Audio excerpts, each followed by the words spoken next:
if you're not having the hard conversations with your kids, someone else is, and they do not love them the way you love them. And a couple of things that have been drawing me to the conclusion on this lately, and I want to kind of pull together all the dots on this one for you, that we really need to be talking to our kids about what's happening around us right now. I think a lot of us as parents don't even really know what to say to our kids right now, and the world looks pretty crazy. And we think that just not talking about it around them is protecting them, but that couldn't be so far from the truth. Because our kids are learning. They are always learning. And if not from us, they are learning from someone else. And if they are learning it from their friends, which many of them are, they are learning through the lenses of their friends and their friends' parents. So you are not in control of what they're learning. And if you keep it quiet on your end, you're basically saying, this is what I'm okay with you knowing about this right now. And obviously, now that you know this, you know we can't do that.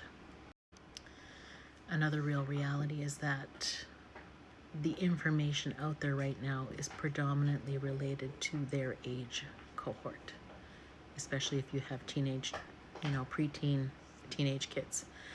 So you can imagine the fear that is instilled in them. Our kids have nowhere to turn right now.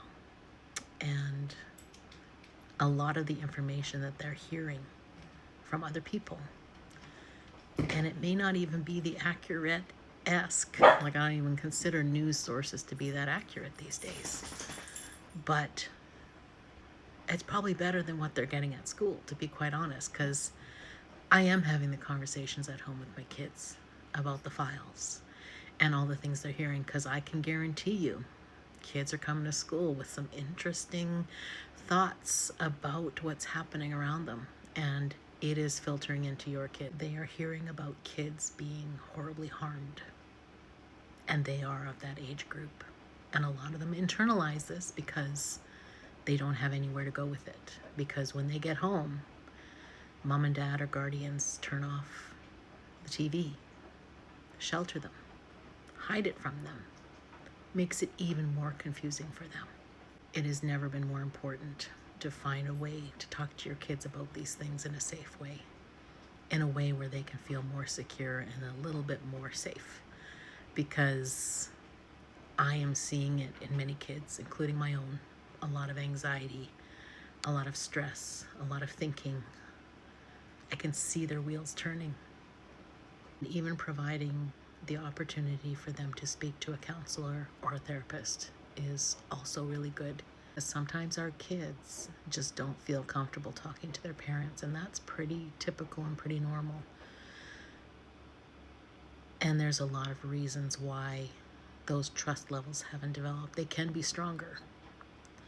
And that trust in them coming to us ultimately depends on the reaction they get from us when something goes wrong.